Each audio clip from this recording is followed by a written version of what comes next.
si Mr. Duterte ng na drug lord o malalaking smuggler ng droga na napatay or nahuli or napakulong sa panahon mo? Ma'am, magtanong ako. Mr. Chair, ako po yung nagtatanong. Point of order. Hindi, teka muna. Pwede po sasagutin na lang ng resource person. Mali yung tanong mo eh. So, Mr. Chair, bakit mali po yung tanong ko? Ang tinatanong ko lang po, may nahuli ba kayo na malaking kriminal, mga drug lords, mga nagmamanufacture ng droga sa panahon niyo po? Kasi ang nakita lang ng tao ay yung mga namatay na mga bata, na mga small time, na mga drug addicts, or mga pusher, etc. O meron mang mga LGU na mga mayor, merong iba. Kaya lang, yung pinanggagalingan po ng droga, meron po ba, Mr. Chair? Meron, ma'am. Marami doon nasa dagat, harap ng Davao. Yung iba naman dyan sa Mount Apo.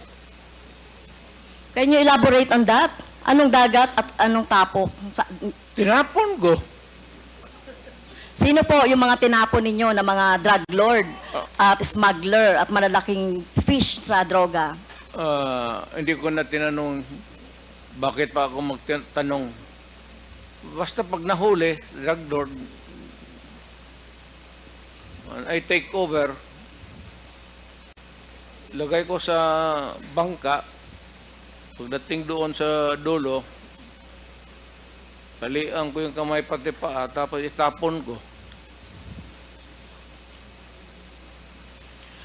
Okay. So, dapat po magbanggit kayo. At alam ko po, Mr. Chair, si Mr. Duterte ay isang lawyer. At alam ninyo yung due process. At alam nyo ba paano pahalagahan ang buhay? Whether yan po ay talamak na kriminal o wala ng pag-asa sa buhay or whatever, kung nahuli, dapat ay binigyan ng due process, ikinulo, inahawa ng cases, kinulong, at hindi agad-agad ng pinapatay na katulad ng ginagawa ninyo, Mr. Chair, ni Mr. Duterte. Ginagawa ni Mr. Duterte yung sa sinabi niya. Ma'am, ang preso kasi ma'am sa amin is only good for 40, 50. Minsan umaabot na kasi ng 80, 100. Overcrowded na. So, yung iba, itatapon mo na lang para medyo maluwang. Well, excuse me sa mga audience, no? Siguro may kakampi dito si Mr. Duterte. Hindi po nakakatawa yon. Hindi ako nagpapatawa, ma'am. Pero hindi po kami natatawa. Mr. Chair, wag mong gawing katatawanan ang hearing na ito. Sinasabi ko sa iyo. Well, naging presidente ka, Mr. Chair. Correct. Pero dapat alam niyo po yung due process at pagpapahalaga sa buhay. Hindi yung ganyan. Sino bang may kasalanan? Bakit po congested ang ating mga kulungan? 'Di ba? Bakit po sinasabi ninyo hanap buhay ng ibang mga tao yung droga? 'Di ba dapat obligasyon ng pamahalaan na i-provide ng pagkakataon, oportunidad para sa employment ang mga tao para hindi po na ano sa droga na katulad ng sinasabi ninyo, no, mga dahilan. Pero ito po, no, wag niyo pong gawing katatawanan. Kung totoo po yung sinasabi niyo, name names. Sino po yung tinapon niyo sa sa dagat?